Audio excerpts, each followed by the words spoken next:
दोस्तों, स्वागत है आप सभी का हमारे YouTube चैनल एसबीसी में। आइए स्टार्ट करते हैं। दोस्तों, इस वीडियो में बात करेंगे हम एवरेज की।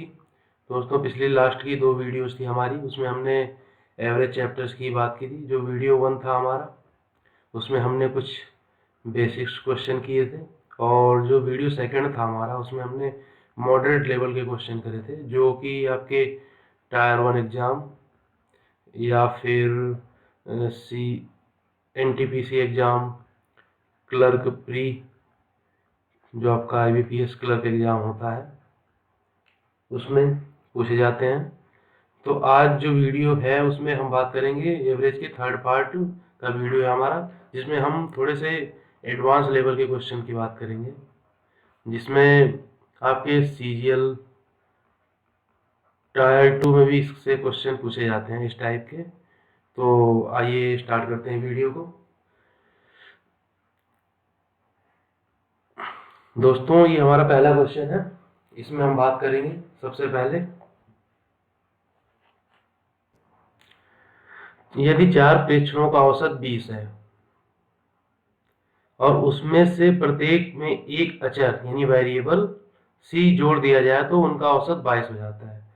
तो c का मान पूछा गया है दोस्तों। इसमें 4 प्रेक्षणों का औसत 20 है, यानी टोटल कितना हो जाएगा? 4 × 20, 80 हो गया हमारे पास। और इनमें से प्रत्येक में, ये चीज ध्यान रखने वाली है, हमें टोटल में c नहीं जोड़ना है, प्रत्येक में c जोड़ा गया है। इसका मतलब 4 प्रेक्षण है तो 4 बार c को जोड़ा गया है। तो 4 बार c जोड़ा गया है, इसका मतलब 4c, यानी c plus c plus c plus c, इसका मतलब 4c। 80 plus 4c is equal to, अब औसत 22 हो गया है और हमारे पास प्रेक्षण यानी ऑब्जर्वेशन जो है अब भी हमारे पास 4 ही है, यानी 4 × 22 इज इक्वल टू 88। तो 4c क्या हो जाएगा हमारा? 88 माइनस, और ये जो 80 है इस साइड आ जाएगा, ये हो जाएगा हमारे पास 8। 4c is equal to 8। इसका मतलब क्या हुआ? c की वैल्यू आ जाएगी हमारे पास 8/4 इक्वल टू 2। तो हमारा जो आंसर हो जाएगा वो हो जाएगा 3rd वाला। इसमें हमने किया गया दोस्तों, सबसे पहले देखिएगा, सबसे पहले हम टोटल देखेंगे कितना होगा। 4 प्रेक्षण 4 ऑब्जर्वेशन हमारे पास, उनका एवरेज 20 है। 4 × 20 हो गया हमारा 80। उसके बाद ईच ऑब्जर्वेशन सी एडेड, सी को ऐड किया गया है। अगर हम 4 ऑब्जर्वेशन में सी को ऐड करेंगे तो इसका मतलब C plus C plus C plus C, 4c यहाँ पे ऐड हो जाएगा। 80 plus 4c is equal to 4 × 22, और हमारा नया टोटल जो हो जाएगा 88। तो बस हमें इक्वेशन को सॉल्व करना है इस वाली को, और 4c इज इक्वल टू 8 और c इज इक्वल टू 2। तो इस तरह से हमारा आंसर आ जाएगा। ये क्वेश्चन टायर 2 में भी आया हुआ है। तो इस तरह के क्वेश्चन पूछे जाते हैं, ट्रिकी क्वेश्चन। इसमें ट्रिक जो मेन समझने वाली बात है वो ये है कि प्रत्येक में जोड़ा जाता है, in each observation C is added. Okay, ठीक है। आइए चलते हैं दूसरे क्वेश्चन पर। किसी परीक्षा में, इन एन एग्जाम, 120 प्रत्याशियों द्वारा प्राप्त अंकों का औसत 35 है। उत्तीर्ण प्रत्याशियों द्वारा प्राप्त अंकों का औसत 39 है और अनुत्तीर्ण प्रत्याशियों द्वारा प्राप्त अंकों का औसत 15 है। परीक्षा में उत्तीर्ण प्रत्याशियों की संख्या। अब देखिए दोस्तों, ये क्वेश्चन टायर 2 में भी पूछा गया है सीजीएल के। जिस हमने जो हमारा एवरेज पार्ट 2 वीडियो था, हमने उसमें इस तरह क्वेश्चन की बात की थी। जब हमें टोटल दिया हो, फर्स्ट पार्ट उसका दिया हो, सेकेंड पार्ट दिया हो, तो हम क्या करते हैं? एलिगेशन मेथड लगाते हैं। इसमें एलिगेशन मेथड लगाएंगे। आइए देखते हैं कैसे लगेगा। इसमें जो उत्तीर्ण है यानी पास्ड, और इधर फेल्ड। जो पास्ड है उनका एवरेज है 39 और जो फेल्ड है उनका है 15। और जो हमारा टोटल है एवरेज 120 कैंडिडेट्स का, वो है 135। तो बस हमें इनका डिफरेंस निकालना है, तो हमारा एवरेज आ जाएगा। इसमें आएगा हमारे पास 20 और इधर आएगा 4। 4 से कट करेंगे इसे, तो हमारे पास जो रेशियो आ जाएगा पास्ड और फेल्ड कैंडिडेट्स का, वो आ जाएगा 5:1। अब 5:1 = 6, ये हमें दिया हुआ है 120 के इक्वल, तो 1 हो जाएगा हमारा किसके इक्वल, 20 के इक्वल। इसे कट करेंगे ना 6 से। और पूछा क्या गया है हमें, उत्तीर्ण प्रत्याशियों की संख्या, पास्ट कैंडिडेट्स, पास्ट। तो पास्ट में हमारे पास 5 की वैल्यू निकालनी होगी हमें। 5 = 100 हो जाएगा। अगर 1 = 20 है तो 5 = 20 × 5 = 100। अगर हमें फेड का पूछता है तो फेड का 1 है, और 1 का मतलब हमें पता ही है 20, तो हम 20 लगा देते हैं। वैसे इसमें आंसर 100 होगा। एलिगेशन मेथड लगाएंगे इसमें, इससे अच्छा, इससे आसान मेथड नहीं है इस क्वेश्चन के लिए। अगर आप बेसिक मेथड से भी करेंगे एक्स वाई मान के, तो उसमें बहुत टाइम लगने वाला है। ठीक है दोस्तों, आइए चलते हैं अगले क्वेश्चन पर। कुछ कृषि श्रमिकों की औसत वार्षिक आय ऐसा है, अन्य श्रमिकों की औसत वार्षिक आय T है, कृषि श्रमिकों की संख्या अन्य श्रमिकों की संख्या का 11 गुना है, सभी श्रमिकों की औसत आय ज्ञात कीजिए। तो इसमें क्या करेंगे हम, मान लेते हैं कृषि श्रमिक अन्य, अगर अन्य 1 हैं तो कृषि श्रमिक कितने हैं हमारे पास, 11 है। तो इनका और एवरेज कितना है, इनका एवरेज ऐसा है, इनका T है, तो टोटल कितना हो जाएगा हमारे पास, ये हो जाएगा 11s, और यहाँ से हो जाएगा T। ये 1 की मल्टीप्लाई करते हैं, कोई उससे मतलब नहीं होता हमारे पास। तो कृषि श्रमिकों का जो टोटल है 11s है, टोटल इनकम है इनकी, और अन्य श्रमिक जो है, अन्य लेबर जो है, काम करने वाले एग्रीकल्चर वर्कर, उनकी जो टोटल इनकम है T है फॉर 1 ईयर, ये 1 साल की है, for 1 year, for 1 year total income.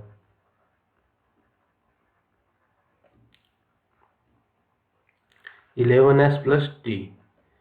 अब हमें मासिक आय में मंथली पूछा गया है, तो हम क्या करेंगे, 12 से डिवाइड कर देंगे इस चीज को, तो 11s + T/12, यही हमारा आंसर हो जाएगा। इसमें हम देखेंगे हमारा ये आंसर है थर्ड वाला। सबसे पहले हम टोटल निकाल लेंगे इसका, जो कृषि में आए जो एग्रीकल्चरल वर्कर हैं और जो अदर वर्कर्स हैं उनका टोटल T है, और टोटल इनकम कितनी हो जाएगी, जो एग्रीकल्चर वर्कर प्लस जो अदर वर्कर्स हैं उनकी 11s + T। उसके बाद में जब मंथली निकालना है हमें, मंथली में क्या करते हैं हम 12 से डिवाइड कर देंगे, पर मंथ का हमारे पास डाटा आ जाएगा, और वही हमारा एवरेज होगा, थर्ड वाला ऑप्शन। आइए नेक्स्ट क्वेश्चन देखते हैं। नेक्स्ट क्वेश्चन में क्या है, 10 व्यक्तियों की टीम में 9 व्यक्तियों ने अपने भोजन पर प्रति 40 रुपए खर्च किए, और शेष एक व्यक्ति ने सभी 10 व्यक्तियों के औसत खर्च से 9 रुपए अधिक खर्च किए। उनके भोजन पर कुल कितना व्यय हुआ। तो हम एज्यूम करते हैं पहले कि वैसे हम x से मान के करेंगे, क्वेश्चन जल्दी हो जाएगा। अगर हम कोई सॉल्व ट्रिक या ट्रिक लगाने जाएंगे उसमें गलती होने की पूरी संभावना है। तो एज्यूम करते हैं हम कि हमारा जो एवरेज था, जो एवरेज जो 10 लोगों ने एवरेज दिया है वो x रुपए दिए हैं, ठीक है, x रुपए। अच्छा, अब हम इसके बाद देखेंगे कि जो 9 लोग थे, 9 पर्सन्स, उन्होंने कितने दिए होंगे। 9 व्यक्तियों ने अपने भोजन पर प्रति 40 व्यक्त किए, तो 9 लोगों ने कितने दिए टोटल, 40, ठीक है, 360 रुपए दे दिए हैं 9 लोग। और जो शेष व्यक्ति, उसने कितने दिए हैं, सभी व्यक्तियों के 10 व्यक्तियों के औसत खर्च से 9 रुपए अधिक खर्च किए हैं। इसका मतलब उसने कितना दिया, हमने खर्च एवरेज माना है सबका x, तो उसने दिया है x + 9 रुपए, ठीक है, इन्होंने 360 रुपए दिए हैं। अब हम देखेंगे इक्वेशन कैसे बनेगी। तो सभी लोगों का टोटल कितना होगा, एवरेज x है और टोटल लोग हैं 10, 10 × x = 9 लोगों ने कितने दिए 360, और जो शेष व्यक्ति जो 10वां था उसने कितने दिए x प्लस 9, और हमें इस इक्वेशन को सॉल्व करना है, बस हो जाएगा इसको ये वाला क्वेश्चन। तो इस x को इस साइड में लाएंगे अगर यहाँ पे x, तो 10x minus 9x is equal to 360 plus 369। तो हमारे पास x जो आ जाएगा वो आ जाएगा 360, सॉरी ये x नहीं आएगा, 9 नहीं आएगा, यहाँ पे 9x आ जाएगा, और जो आंसर आएगा हमारे पास वो आ जाएगा x इज इक्वल टू 41। 9 से कट करेंगे 41। अब ये हमारे पास एवरेज आ गया। तो टोटल कितना खर्च हुआ, टोटल 10% थे, 10 इंटू 41, तो जो टोटल खर्च हुआ है हमारा वो 410 हुआ है। तो थर्ड ऑप्शन। ठीक है, कैसे किया हमने इस क्वेश्चन को? सबसे पहले तो हमने एज्यूम कर लिया कि उन्होंने 10 लोगों का जो एवरेज था वो x रुपए था। उसके बाद 9 लोगों ने कितने दिए, इसमें दिया है 9 व्यक्तियों ने 40 रुपए दिए, तो 360 हो गए उनके। और जो एक व्यक्ति शेष था उसने 10 व्यक्तियों के औसत खर्च से 9 रुपए अधिक खर्च किए। इसका मतलब क्या हुआ, जो एवरेज x था उसने उनसे 9 रुपए अधिक यानी x प्लस 9 दिए। तो टोटल कितना हो गया इनका 360 प्लस x प्लस 9, अगर हम इसे ऐसे ब्रैकेट में लिखें, और जो वैसे हम एवरेज के अकॉर्डिंग देखेंगे तो 10x। अब इस इक्वेशन सॉल्व कर लेंगे और जो हमारे x की वैल्यू आ जाएगी, एवरेज हमारा 41। तो टोटल क्या होगा, एवरेज इंटू जितने लोग हैं टोटल हमारे पास 10 हैं, 10 गुणा 41, 410 रुपए। आइए अगला क्वेश्चन देखते हैं। A B C D E 5 क्रमिक विषम संख्याएं हों तो उनका औसत कितना होगा।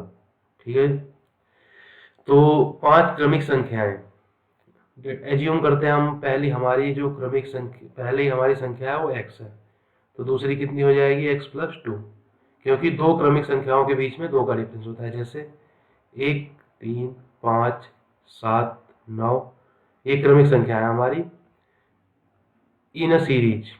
तो इसमें देखिए 2 का डिफरेंस है, इसमें 2 का डिफरेंस है, इसमें 2 का डिफरेंस है, इसमें 2 का डिफरेंस है। ठीक है, तो ऐसे हमारी संख्या हो जाएगी x plus 4, x plus 6 and x plus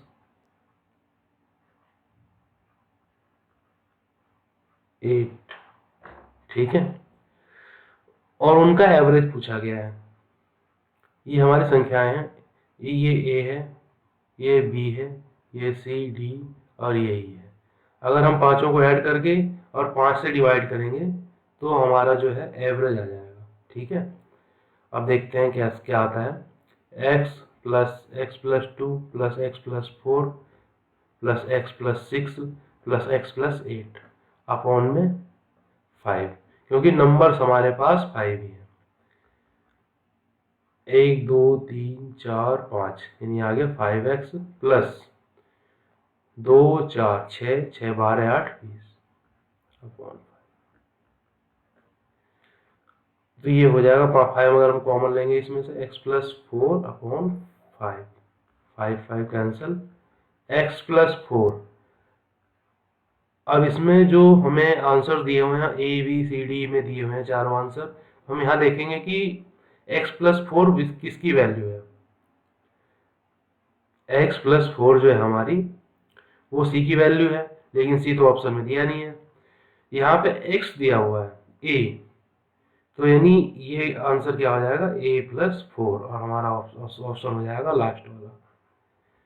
सबसे पहले हम एज्यूम करेंगे पांचों संख्याएं x, x plus 2, x plus 4, x plus 6, x plus 8। 2 का डिफरेंस इसलिए है क्योंकि जो दो हमारी कंजिक्यूटिव क्रमिक संख्याएं होती हैं उसमें 2 का डिफरेंस होता है। देखिए विषम संख्याएं ओड नंबर है ये 1 3 5 7 9 11, तो इसमें 2 का डिफरेंस है सब में, इसलिए हमने यहाँ भी 2 का डिफरेंस लिया है। सबको ऐड करके 5 से डिवाइड करेंगे तो हमारा नंबर आ जाएगा। x में दिया नहीं है, हमें ए बी सी डी में देना है आंसर, तो x की वैल्यू को हम यहाँ पे ए पुट करेंगे। ठीक है, आइए अगला क्वेश्चन देखते हैं। पहली तीन संख्याओं का औसत चौथी संख्या का दुगना है। ये चीज देखने वाली है। पहली तीन संख्याओं का औसत चौथी संख्या का दुगना है। यदि उन चारों संख्याओं का औसत 12 हो तो चौथी संख्या, लास्ट वाली संख्या हमारे पास चौथी संख्या है, फोर्थ नंबर है,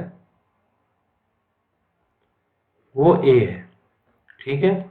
जो तो पहली तीन संख्याओं का औसत, तीन संख्याओं का औसत क्या हो जाएगा? 2a, क्योंकि यहाँ दिया हुआ है ना, पहली तीन संख्याओं का औसत चौथी संख्या का दुगना है। चौथी संख्या हमने ये मान ली, तो उनका जो तीन संख्या है उनका एवरेज क्या हो जाएगा? 2a। तो टोटल कितना हो जाएगा इनका? 3 इंटू 2a यानी 6a। और चारों संख्याओं का औसत 12 दिया हुआ है, 12 दिया हुआ है, तो इनका टोटल क्या हो जाएगा चारों संख्याओं का?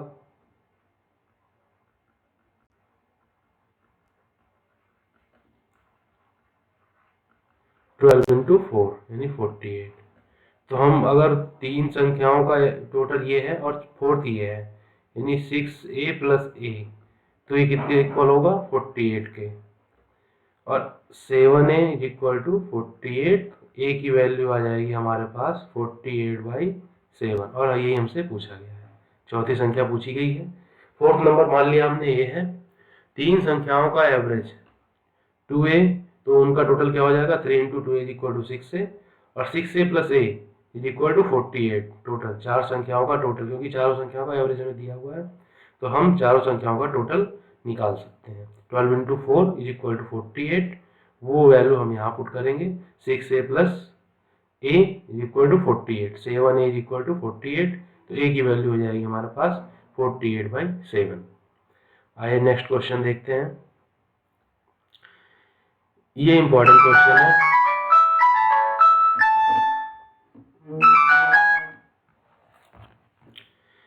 ये हमारा इंपॉर्टेंट क्वेश्चन है, तो हमें इसे थोड़ा ध्यान से देखना होगा, क्योंकि ये टायर 2 में कई बार क्वेश्चन पूछा गया है। बस इसमें डिजिट्स जो है बदल दी जाती हैं, जैसे 83 है तो कुछ और दे दिया जाएगा, 76 है तो कुछ और दे दिया जाएगा, लेकिन क्वेश्चन यही रहता है। तो इसे करने के लिए हम, क्योंकि इसमें भी वही चीज़ क्या है, टोटल दिया हुआ है, फिर उनके कई पार्ट्स में दिए हुए हैं, तो एलिगेशन मेथड ही हम लगाएंगे। कैसे लगाएंगे वो मैं आपको बताऊंगा। तो सबसे पहले ए और बी की बात करेंगे हम, क्योंकि इसमें आप देखेंगे विज्ञान की तीन कक्षाएं ए, बी और सी जीवन विज्ञान की परीक्षाएं देती हैं। कक्षा ए की औसत अंक 83 हैं, कक्षा बी के औसत अंक 76 हैं, कक्षा सी के 85 हैं, ए और बी के 79, बी और सी के 81 है। तो ए बी सी के औसत अंक बताइए, तीनों के टोटल करने हैं इक्वल। तो सबसे पहले हम ए और बी की बात करेंगे, पहली कंडीशन जो दे रखी है हमें। तो ए और बी, ए बी के जो हैं, ए का है 83, बी का है 76, और जो ए और बी के दे रखे हैं कंबाइंड वो 79 है। तो हम इनका डिफरेंस निकालेंगे, ये हो जाएगा 3 और ये हो जाएगा 4। तो ए और बी का रेशियो आ गया हमारे पास 3 और 4। अब हम बी और सी की बात करेंगे, क्योंकि बी और सी का भी कंबाइंड दे रखा है इन्होंने। तो बी का है 76, सी का है 85, और बी और सी का जो कंबाइंड है वो 81 है। इसमें हम निकालेंगे 4 और ये हो जाएगा 5, बी एंड सी। तो ए बी सी का जो रेशियो हो जाएगा वो हो जाएगा इन दोनों को कंबाइन करके, क्योंकि ए और बी कॉमन है, 3, 4, 4 और 5। ठीक है। तो ये हो जाएगा 3, 4 और 5। अब क्या करेंगे हम, ए के औसत अंक 83 हैं, और जो उनके कैंडिडेट्स हैं, नंबर ऑफ कैंडिडेट्स का ये आता है, नंबर ऑफ कैंडिडेट्स। तो ए का जो एवरेज है वो 83 है, और कैंडिडेट 3 है हमारे पास। जो बी का एवरेज है वो है 76, हमारे पास कैंडिडेट है 4, और जो हमारे पास एवरेज है सी का वो है 85, और जो कैंडिडेट है वो है हमारे पास 5। टोटल कैंडिडेट कितने हो गए? 3 + 4 + 5, और एवरेज निकालना है हमें। जब हम इसे सॉल्व करेंगे तो आ जाएगा ये 978/12। जो आंसर आ जाएगा वो आ जाएगा 81.5। जब इसे कट करेंगे 12 8 96, 1 12 1 12, और फिर पॉइंट में जाएगा 5। तो हमारा ये आंसर हो जाएगा। इसे हमें 2 बार एलिगेशन क्यों लगाना पड़ा? क्योंकि इन्होंने 2 बार अलग अलग कंबाइंड दे रखे, ए और बी का दे रखा है, उसके बाद में बी और सी का दे रखा है। तो पहले हम ए और बी की बात करेंगे, फिर बी और सी की बात करेंगे, फिर ए बी का सॉल्व कर लिया हमने, बी और सी का सॉल्व कर लिया, उसके बाद ए बी बी सी का कंबाइंड रेशियो निकालेंगे जो आया 3 4 5। उसके बाद में फिर हमने 83 × 3 + 76 × 4 + 85 × 5 अपॉन 3 + 4 + 5 किया, और ये हमारा आंसर आ गया। ये क्वेश्चन बहुत ही इंपॉर्टेंट है फ्रेंड्स, तो आप इस क्वेश्चन को जरूर कई बार प्रैक्टिस कीजिएगा, क्योंकि ये केवल क्वेश्चन यही रहेगा, आपका डिजिट्स चेंज हो जाएंगी, लैंग्वेज चेंज हो जाएगी क्वेश्चन की, पर आएगा ऐसे ही, करना ऐसे ही है आपको। ये सबसे शॉर्टेस्ट मेथड है, क्योंकि ये टाइड हुए क्वेश्चन है, थोड़ा सा लेंथी भी होगा। ठीक है, आइए नेक्स्ट क्वेश्चन की बात करते हैं। राम और उसके 2 बच्चों की औसत आयु 17 है। यदि राम की पत्नी और उन्हीं बच्चों की औसत आयु 16 है, यदि राम की औसत आयु 33 है, तो उसकी पत्नी की आयु वर्षों में क्या होगी? राम और उसके 2 बच्चों की औसत आयु, यानी Ram S plus S, Ram हो गया और उसके 2 सन हो गए, पुत्र, इनकी है 17 एवरेज, तो टोटल कितनी हो जाएगी? 17 × 3 यानी 51। अच्छा, राम की पत्नी और उन्हीं बच्चों की औसत आयु, यानी राम की जो वाइफ है W प्लस एस, ये कितनी हो जाएगी? 16 × 3, ये हो जाएगी 48। तो जब हम इन्हें सॉल्व करेंगे और राम की आयु दे रखी है, ठीक है, अगर हम फर्स्ट में राम की आयु को पुट कर देते हैं तो 33 + 2s, यहाँ से क्या आ जाएगा हमारे पास, = 51 है, तो 2s की वैल्यू क्या आ जाएगी? ये यहाँ जाके माइनस होगा, तो ये आ जाएगा 18, s की वैल्यू आ जाएगी हमारे पास 9। ठीक है, या हम इसमें डायरेक्ट चाहें तो 2s की वैल्यू पुट कर सकते हैं, ये ऐसा है यहाँ पे दूसरी इक्वेशन में, W + 2s = 48, तो W = 48 माइनस 2s को जब इधर लाएंगे और 2s की जगह रखेंगे 18, तो वाइफ की जो उसकी है, राम की वाइफ है, उनकी जो एज आ जाएगी वो आ जाएगी 30।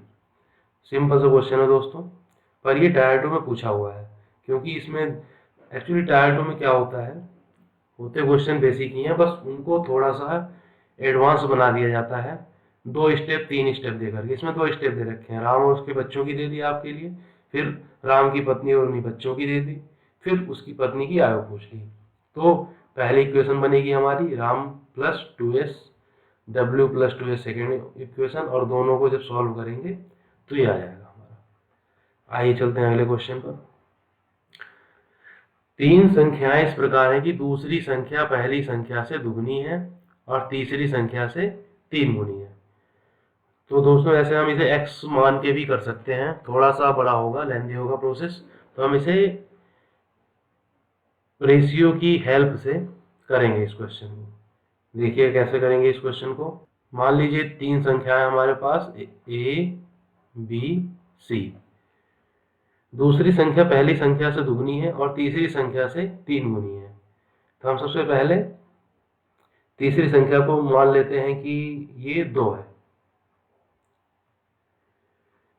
तो दूसरी संख्या तीसरी से 3 गुनी है, यानी दूसरी संख्या 3 गुनी है, 3 गुनी 6। और जो पहली संख्या से दुगनी है, ये 6 जो है पहली संख्या का 2 टाइम्स है, यानी ये 3 है। जब तीनों को ऐड करेंगे तो ये हो जाएगा हमारे पास 11, और इसका एवरेज क्या हो जाएगा, 11/3 इज इक्वल टू 44 हमें दिया हुआ है। और इसे जब कट करेंगे तो एक की वैल्यू आ जाएगी 12। तो बड़ी संख्या पूछी गई है हमसे, बड़ी संख्या है हमारी बी, यानी 6 इज इक्वल टू कितना हो जाएगा, 12 इंटू 6, 72 हमारा आंसर हो जाएगा। सबसे पहले हम एज्यूम कर लेंगे ए बी सी है, सी को मान लिया हम 2 है, तो जब सी 2 है तो बी क्या हो जाएगा, 6 हो जाएगा। जब बी 6 है तो ये ए का दुगना है, तो अगर बी 6 है तो जाहिर सी बात है ए 3 होगा, जब बी उसका दुगना होकर 6 आएगा। इन तीनों को ऐड कर लीजिए 11, उसके बाद में जब 3 से डिवाइड करेंगे तो इनका एवरेज आ जाएगा। ये 11/3 इनका एवरेज है, जो और हमें दिया कितना है 44, तो हम इसे इक्वल करेंगे उसके, तो 1 की वैल्यू जो आ जाएगी 12 आ जाएगी, और हमें निकालनी है 6 की वैल्यू। तो हम 6 की वैल्यू आसानी से यहाँ से निकाल सकते हैं, हमारे ही आंसर होगा। आइए अगला क्वेश्चन देखते हैं। एक क्रिकेट खिलाड़ी का गेंदबाजी औसत 12.4 था। जब वह अपने अंतिम मैच में 26 रन देकर 5 विकेट लेता है तो उसके गेंदबाजी औसत में 0.2 अंकों का सुधार आ जाता है। अंतिम मैच में सबसे पहले उसके द्वारा लिए गए विकेटों की संख्या क्या होगी। दोस्तों इन क्वेश्चंस को हम एलिगेशन मेथड से करते हैं, वो हमें इजी होता है। आइए देखते हैं हम कैसे करेंगे इन क्वेश्चंस को। जनरली क्वेश्चन आ जाते हैं तो हम एलिगेशन मेथड ही यूज करते हैं। सबसे पहले तो बात करेंगे हम जो पहले था हमारा 12.4, ठीक है। विकेट कितने थे हमें नहीं पता, डब्लू ले लीजिए, और जो एवरेज है वो है 12.4। जो बाद में अभी एक मैच का है उसमें है विकेट 5 और रन कितने दिए हैं उसने 26, तो एवरेज क्या आ जाएगा 26/5 यानी 5.2। तो इधर लिखेंगे हम 5.2, और यहाँ पे कह रहा है दोस्तों 0.2 का सुधार हो जाता है। मैं इसकी बात करूंगा आपसे, अगर बॉलिंग और बैटिंग दोनों में एवरेज होते हैं हमारे पास, अगर बॉलिंग की बात हो रही है और वो कहता है कि सुधार होता है, इम्प्रूवमेंट, ठीक है, इसका मतलब क्या है, एवरेज कम हो रहा है। मान लीजिए पहले एवरेज था 12, तो इम्प्रूव होके वो हो जाएगा 12 से कम, लेस देन 12, ठीक है। 11.4 हो जाएगा, 11.6 हो जाएगा, या 10 हो जाएगा, कुछ भी हो, इससे कम होगा। जब एवरेज कम होता है बॉलिंग में, इससे सुधार माना जाता है। और अगर बैटिंग की बात करें हम, बैटिंग में इसका ठीक उल्टा होता है। अगर इम्प्रूवमेंट हो रहा है तो इसका मतलब क्या है, अगर पहले एवरेज 12 था, अब 12 से ज़्यादा ही बढ़ेगा, 12 में प्लस होगा कुछ, यहाँ क्या होता था माइनस, ठीक है। बैटिंग और बॉलिंग में यही डिफरेंस है, यही हम गलती कर जाते हैं वहाँ पे एग्जाम में, इसलिए हमारा क्वेश्चन गलत हो जाता है। तो हम इसे ध्यान रखेंगे इस बात को। बॉलिंग में अगर सुधार की बात हो रही है इम्प्रूवमेंट की, तो जो पुराना एवरेज है उसमें माइनस होगा, कम होगा। एवरेज कम होगा इसका मतलब सुधार हो रहा है बॉलिंग के उसमें, और बैटिंग के केस में एवरेज हमारा प्लस होगा, ठीक है। आइए चलते हैं वापस क्वेश्चन पर।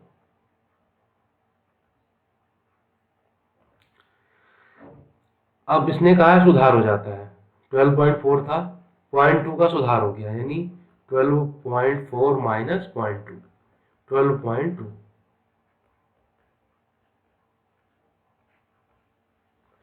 जब इसमें इसका डिफरेंस निकालेंगे ये आ जाएगा 7, और ये हो जाएगा हमारा 0.2, ठीक है। एक जीरो बढ़ाएंगे यहाँ तो पॉइंट हटेगा 35, और ये 1। तो अब हम यहाँ पे देखेंगे जो विकेट्स हैं W और 5 है, यहाँ पे 5 का मतलब आया 1, ठीक है। 5 का मतलब 5 विकेट्स का मतलब 1 है, यानी 1 का मतलब 5 विकेट्स है। तो 35 का मतलब क्या होगा? 35 इंटू 5, 175 विकेट्स जो संख्या थी पहले, ये 175 थी। अगर वो पूछता है कि नई न्यू नंबर विकेट्स की, तो अभी कितनी हो गई? 175, और उसने लास्ट वाले मैच में 5 विकेट्स और लिए हैं, तो ये हो जाता 180। लेकिन हमारा आंसर यहाँ पे ये होगा, इसे नोट में डाल देंगे। तो हमारा जो आंसर है वो थर्ड वाला हो जाएगा, क्योंकि यहाँ पे हमारा अंतिम मैच से पहले, ये चीज हमें ध्यान रखनी है, उसने पहले पूछा है या उसके बाद पूछा है। अगर लास्ट मैच के बाद का पूछता तो 180 होता आंसर, और अगर अंतिम मैच से पहले का पूछा है, ये 5 विकेट लेने से पहले का पूछा है, तो हमारा आंसर होगा 175। आइए देखते हैं अगला क्वेश्चन। दोस्तों ये बैटिंग वाला क्वेश्चन है, अभी बॉलिंग वाला क्वेश्चन हमने पीछे किया था, अब ये बैटिंग वाला क्वेश्चन है। सचिन तेंदुलकर की 11 पारियों का औसत 11 इनिंग्स का एवरेज जो है एक निश्चित है, कुछ भी हो सकता है, 25-30। सचिन है तो इनका एवरेज मेरे ख्याल से, जहाँ तक मुझे ध्यान है, 44 था इनका वनडे का एवरेज। उसने अपनी 12वीं पारी में 120 रन बनाकर अपने औसत में 5 रन की वृद्धि कर दी, ठीक है। तो उसका नया औसत याद कीजिए। तो दोस्तों यहाँ पे इसमें हम थोड़ा सा एसटी लगाएंगे बेसिक से करने के लिए, तो फिर क्योंकि बेसिक में देखेंगे, बेसिक मान लीजिए पहले औसत x था, तो टोटल क्या हो जाएगा 11x, प्लस उसने अपनी न्यू इनिंग में एक 120 बना दिए, और जो नया एवरेज है वो x प्लस 5 हो गया, और जो टोटल इनिंग्स हो गई वो 12 हो गई। जब x को सॉल्व करेंगे, ठीक है, तो जो x को सॉल्व करेंगे वो आएगा हमारे पास 60, और न्यू एवरेज क्या हो जाएगा 65। लेकिन इतना करने के बजाय हम क्या करते हैं, सबसे पहले एक देखिए एसटी, 11 पारियों का एक निश्चित एवरेज है, कुछ भी हो सकता है। 12वीं इनिंग में उसने 120 रन बनाकर अपने औसत में 5 रन की वृद्धि कर ली 12वीं पारी में। इसका मतलब क्या है, 5-5 एवरेज बढ़ा है, जो एवरेज था हमारा कुछ भी हो उसमें 5-5 की इंक्रीमेंट हुई है। तो टोटल 12 इनिंग्स है और 5 की इंक्रीमेंट करेंगे तो 60 आ जाएगा। इसका मतलब क्या है, 60 तो हमारा एवरेज पहले था। उसने क्या किया 12 इनिंग्स में, सबसे पहले 12 इनिंग्स को क्या किया उसने, यार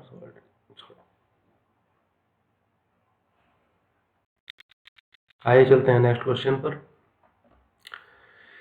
पी क्यू आर की औसत आयु 4 की औसत आयु से 5 वर्ष अधिक है।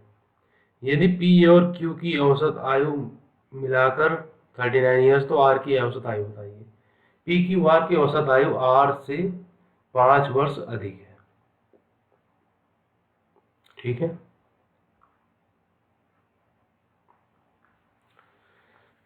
पी क्यू आर की औसत आयु आर की आयु से 5 वर्ष अधिक है। मान लीजिए आर की आयु जो है, आर की आयु हम आर ही मानते हैं, तो पी क्यू आर की एवरेज कितनी हो जाएगी, P plus Q plus R, इनका average is equal to R plus 5।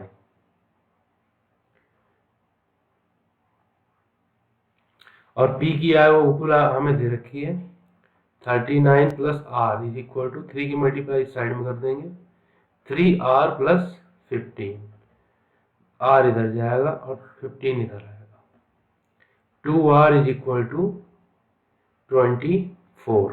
तो r की जो एज आ जाएगी वो आ जाएगी 12। इसमें क्या किया हमने दोस्तों, पी क्यू आर का एवरेज होगा तीनों का total upon 3 is equal to, इसमें कहा है कि r की एज से 5 ईयर्स मोर, यानी r+5। ठीक है, तो इस इक्वेशन को सॉल्व कर लेंगे और r=12 आ जाएगा हमारे पास। आइए नेक्स्ट क्वेश्चन को देखते हैं। जो हमारा अगला क्वेश्चन है, 3 वर्ष पूर्व, ये ध्यान से पढ़ना आप इस क्वेश्चन को, इम्पॉर्टेंट है ये। 3 वर्ष पूर्व 5 सदस्यों के एक परिवार की औसत आयु 17 वर्ष थी। एक बच्चे के पैदा होने से आज परिवार की आयु वही है। बच्चे की वर्तमान आयु, बच्चे के पैदा होने से आज परिवार की आयु वही है। एवरेज आयु इसलिए वही है क्योंकि एज तो बढ़ी है लेकिन एक मेंबर ही बढ़ गया।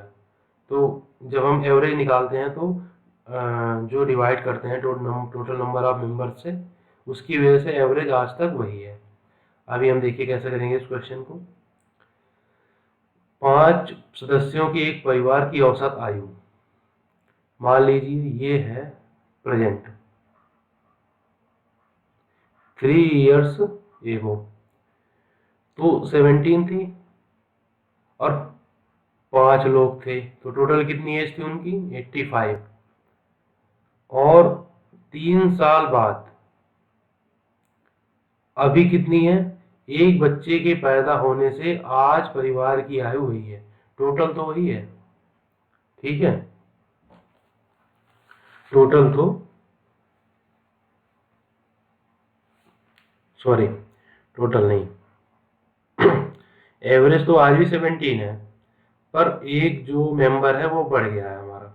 ठीक है, यहाँ पे हमारे पास जो मेंबर हो गए हैं, एवरेज तो आज भी 17 है लेकिन जो मेंबर है वो 6 हो गए हैं। इसका मतलब क्या है, टोटल एज कितनी है, 102। और जो इसमें 5 मेंबर्स की एज ऐड होगी वो 3, यानी 15 ऐड होगी। मान लीजिए बच्चा जो पैदा हुआ, हम उसकी एज को साइड में रख देते हैं, तो जो 5 मेंबर्स थे वो 3 साल में उनकी एज में कितना इंक्रीमेंट होगा, 5 इंटू, यही तो होगा, 5 इंटू 3 यानी 15। तो 85 प्लस 15, ये तो जो 5 मेंबर्स है उनकी प्रेजेंट एज हो जाएगी 100।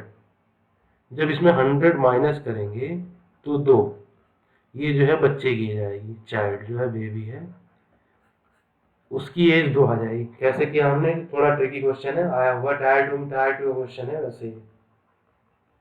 तो हम इस क्वेश्चन को देखेंगे कैसे करेंगे। इस क्वेश्चन में 3 वर्ष पूर्व, पहले तो देखा हमने प्रेजेंट में, ये है 3 वर्ष पूर्व, 17 इंटू 5 इज इक्वल टू 85। इनकी टोटल एज 85 थी। 3 साल बाद यानी प्रेजेंट आज मेंबर हमारे हो गए 6, क्योंकि एक बच्चे का जन्म हुआ है परिवार में। और एवरेज एज आज भी वही है, यहाँ पे इसमें एवरेज एज देनी चाहिए 3 है, एवरेज एज आप लोग लिख लीजिए। एवरेज एज वही है यानी 17 आज भी है, 17 इंटू 6 इक्वल टू 102। और जो परिवार के 5 सदस्य थे बच्चे को छोड़कर, उनकी एज में कितना डिफरेंस आया होगा, पहले 85 थी टोटल, उसके बाद में सबकी एज में 3-3 साल इंक्रीमेंट होगा, बढ़ेगी 3 साल सबकी एज, यानी टोटल बढ़ेगी 15 साल। तो वो हम जोड़ देंगे यहाँ पे, तो ये जो आएगा 85 प्लस 15 इज इक्वल टू 100। ये हो गई 5 मेंबर्स की प्रेजेंट एज टोटल। और एवरेज वही है, 6 मेंबर्स की कितनी है टोटल, 102। अगर उसमें से माइनस करेंगे 6 मेंबर वाले में से 5 मेंबर की, तो आ जाएगा 2, यानी ये बच्चे की, यानी जो बेबी है उनका, इसका जन्म हुआ था 3 साल के बीच में कभी हुआ हो, हमें बताया नहीं गया है, तो उसकी एज 2 साल है, यानी 3 साल, यानी उसके 1 साल बाद बच्चे का जन्म हो गया था, यानी आप प्रेजेंट एज से 2 साल पहले उसका जन्म हो गया था। दोस्तों ये जो क्वेश्चन थे सारे वो टायर 2 के लिए इम्पोर्टेंट क्वेश्चन थे, या और भी दूसरे एग्जाम्स होते हैं, इसरो के एग्जाम्स होते हैं उसमें भी बहुत इम्पोर्टेंट है।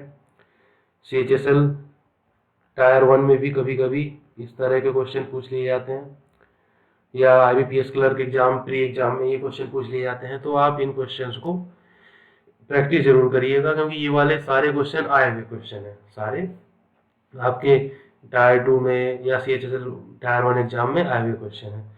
तो दोस्तों अगर आपको ये सारे क्वेश्चंस का मेथड अच्छा लगा हो, वीडियो अच्छा लगा हो, तो आप लाइक ज़रूर कीजिएगा और हाँ, चैनल को सब्सक्राइब करें, क्योंकि इसके बाद शायद नया वीडियो जो मैं लेके आऊँगा आपके लिए, उसमें न्यू चैप्टर की बात होगी और वो शायद परसेंटेज हो सकता है। वो हम अगले वीडियो में बात करेंगे जब जो भी होगा। तो आप चैनल को सब्सक्राइब जरूर कीजिए और बेल आइकॉन तो जरूर प्रेस कीजिए, ताकि जो भी मैं नेक्स्ट वीडियो लाऊं परसेंटेज पे लाऊंगा शायद, तो उसमें और मैं क्वेश्चंस का जो क्वेश्चन के नंबर है वो भी इंक्रीज करूंगा। 10 से शायद मैं 15 क्वेश्चन कराने की कोशिश करूंगा एक वीडियो में अब। तो जैसे ही मैं नया वीडियो अपलोड करूंगा आपको तुरंत उसका नोटिफिकेशन आ जाएगा। ठीक है दोस्तों, चलिए तब तक के लिए नमस्कार। आप लोग तैयारी करते रहिए। बेस्ट ऑफ लक आपके सभी एग्जाम्स के लिए। Thank you.